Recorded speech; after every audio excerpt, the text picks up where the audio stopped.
next installment of our summer seminar series. And today I'm going to be discussing Ruth Suckow, or I guess Rediscovering Ruth Suckow, a look into her life and hidden collection materials. So when you first look at Ruth, exactly who is she?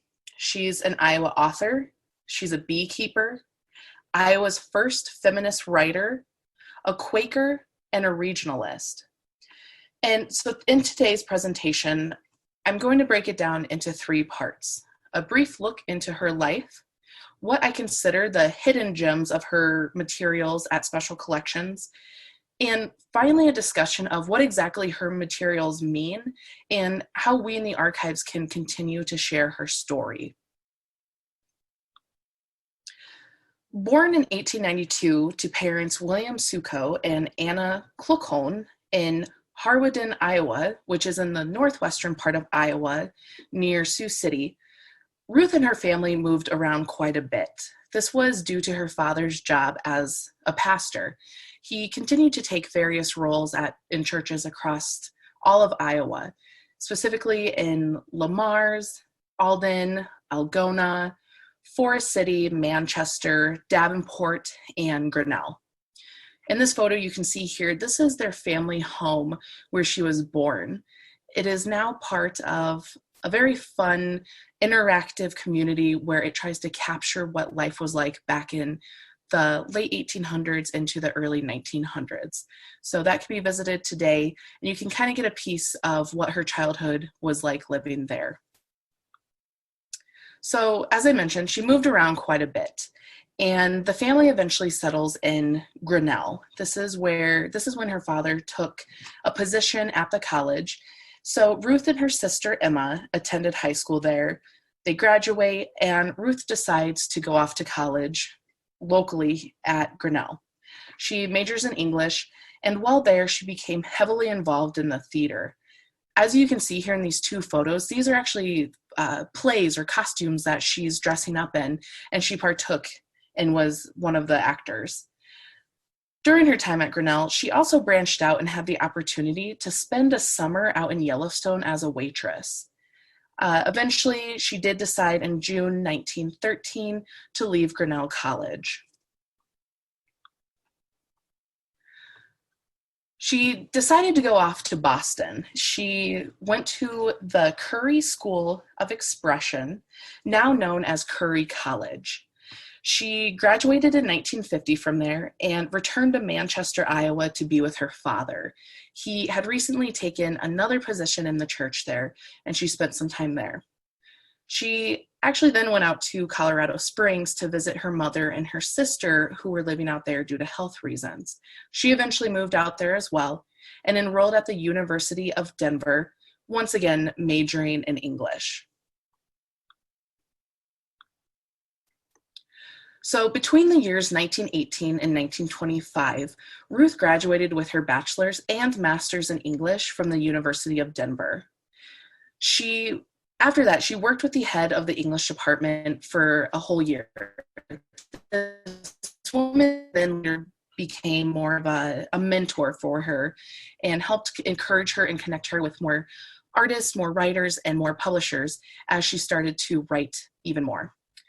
So also during this time, she spent a winter working for a map company, writing content for them, which I thought was kind of funny and an interesting fact. And this is when her poems were starting to be published in literary magazines and serials.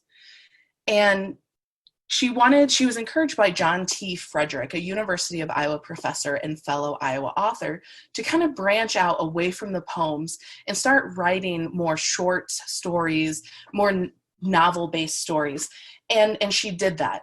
However, she needed a little bit more money to make a living. And so while she was out in Denver, she became interested in beekeeping. And she ended up spending a summer learning the trade.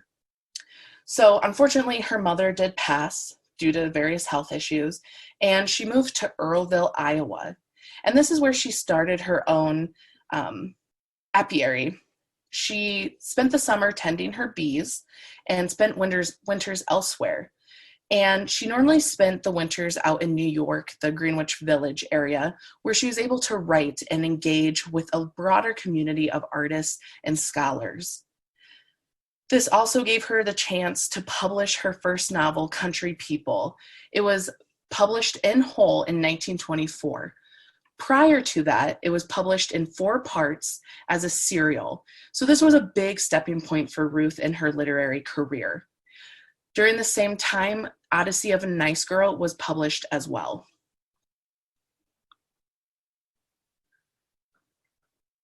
In 1926, while in Earlville, Ruth met Ferner Nunn, which would soon to be her future husband. Ferner had actually been reading and engaging with Ruth's writing and really enjoyed them. So when he heard that she was back in Earlville, tending her bees, there was some correspondence, and he actually traveled up there and had an afternoon of conversation. So Ruth was a little apprehensive to start a relationship with him, as she was 11 years older than Ferner. She was in her mid-30s and he was in his mid-20s when they met. They continued a friendship, and eventually they hit it off. They married in 1929. They traveled around. They lived in various states, popping back in and living in Iowa for parts of the year. She also at this time received an honorary degree from Grinnell and published 2 more books. Together, her and Ferner spent time in the MacDowell colony and the Yaddo colony.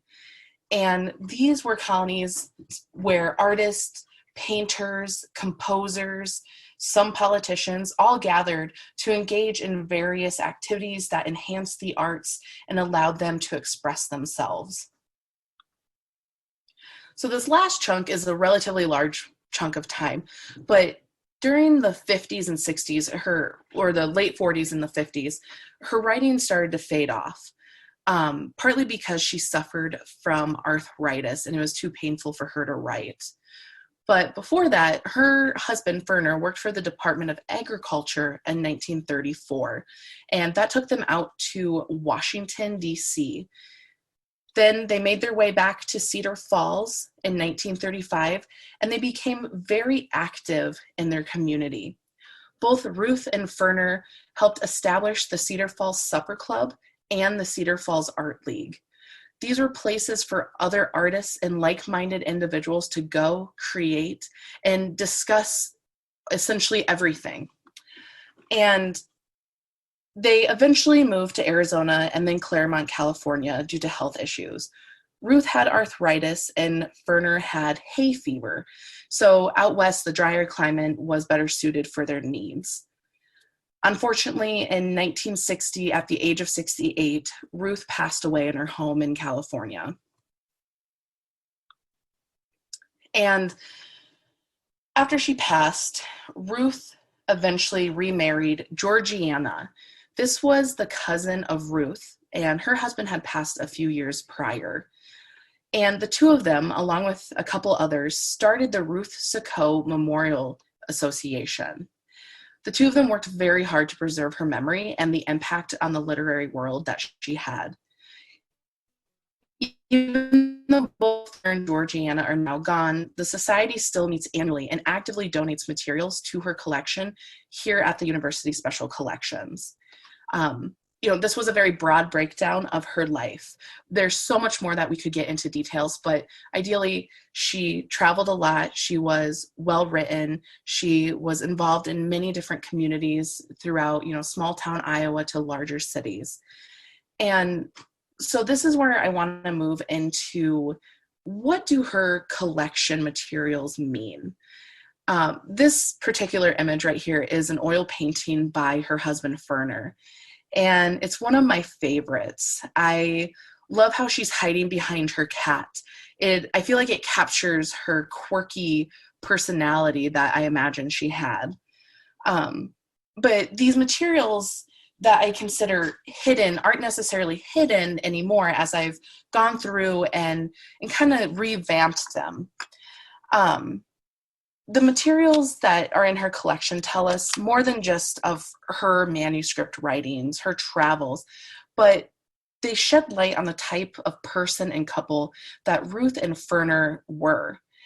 They also offer a peek into the small town Midwest living and overarching themes and mores that she captured in her stories, but was also living herself. A story that she captures so many times in her books, her poems, it's a collection where the items do the storytelling instead of the processor. And so some of the first set of items that I first stumbled upon, when I was looking at the old finding aid, it just said oil paintings. There wasn't much description after that, and it piqued my interest. And these were actually all done by Ferner while at the MacDowell colony. And what's so unique about these is he captures individuals such as Felix Fox and George MacDowell. Felix Fox was a composer, and if you do a quick Google search, not a lot of images pop up of this individual. So it's pretty unique that here within the Ruth Suckow collection, we have an image or a representation of Felix. The next image you see on the right is Henry A. Wallace, a local Iowa politician. Ferner worked closely with him back in 1934, and so close that he was willing to pose and capture him when they were both at the colony studying and engaging with other artists.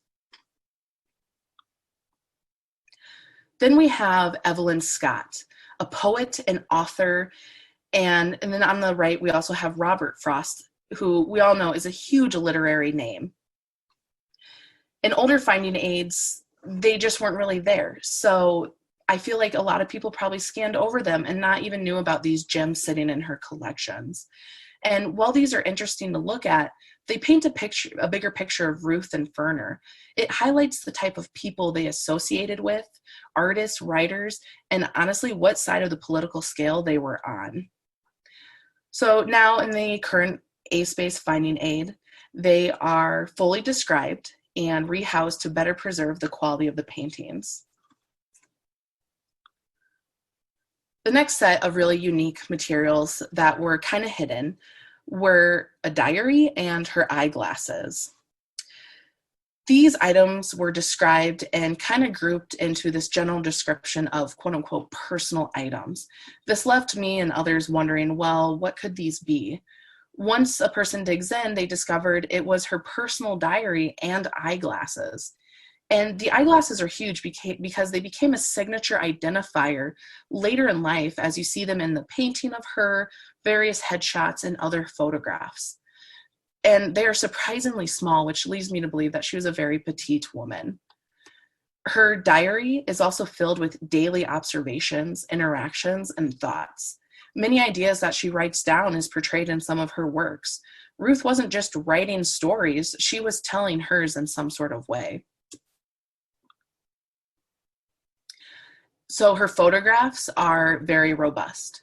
The collection number is MSC 706, the Ruth Suckow Papers, which has a wealth of photos. And as anyone can read about Ruth, it is mentioned in various places how much she loved cats. Cats are often featured in her story in a general theme.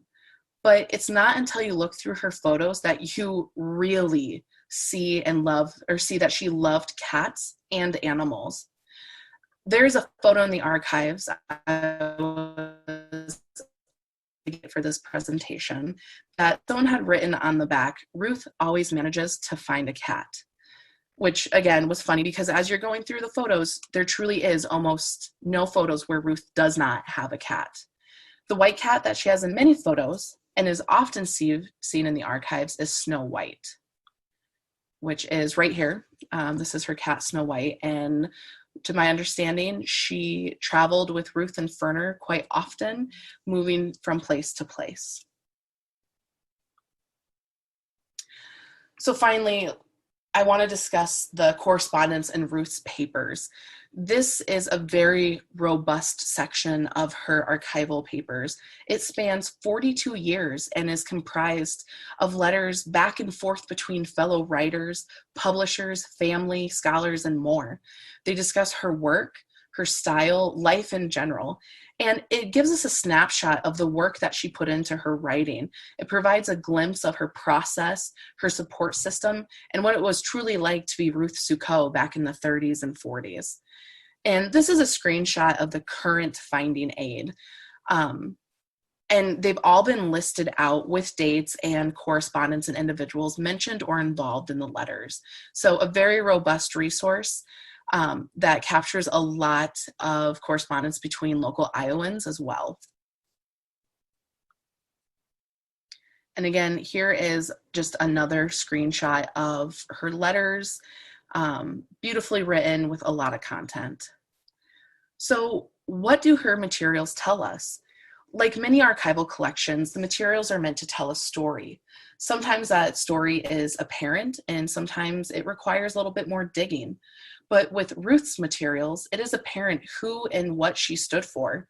Belonging to Quakers, actively opposing the war, World War II, she was always learning, expanding on various skills, writing and experiencing the change from young adulthood to a mature woman, capturing her small Iowa town life while interchanging her time in larger cities. Ruth has been considered Iowa's first feminist for the role she writes for women in her story. Her stories capture women who are empowered, but hampered, but then perseveres. They're innovators and so much more. Looking at her stories and also her life, Ruth would almost seem more like an Iowa's first Renaissance woman. Well versed in religious studies, the arts, business endeavors, well-traveled, beekeeping, and other farm life duties, she encompasses everything that a woman should not have necessarily been doing and did it anyways. And so with that, I wanted to touch on what Special Collections is doing to help others or patrons rediscover Ruth. And while she's not lost by any means, like anything in life, things need a revamping to become popular or in the public eye again. So over the course of 2 years, her finding has been updated to have more description of her materials. And while more work could be done, this is a start in making her materials accessible to as many people as possible. There's been slow progress in reprocessing her collection in order to streamline her materials, again, encouraging access for more individuals. One of the big and main goals I hope to achieve is to digitize her materials. While the Iowa Digital Heritage Collection has made some of her short stories available and free to the public, her novels and other writings are extremely difficult to come across. We do have copies in Special Collections, but obviously they cannot leave the room. So for personal use or needs, they are very hard to find for a reasonable price. By digitizing her materials, it helps fill that gap. Patrons can read her manuscripts, her correspondence, see photos, and try to imagine the type of stories she was experiencing and writing, and then just see what a day-to-day life for Ruth Suckow was like. And so in conclusion, I wanted to throw up where you can find Ruth. She has a couple places, Special Collections here at the University of Iowa, the Ruth Suckow Memorial Association, where there is a plethora of information and you can get involved with the association. Iowa Digital Heritage Collection has all of her 10 main stores published. We have the Iowa Department of Human Rights has a small article on her impact in Iowa. University of Northern Iowa also has a small manuscript collection. And finally, University of Denver Archives has a small collection as well. Thank you.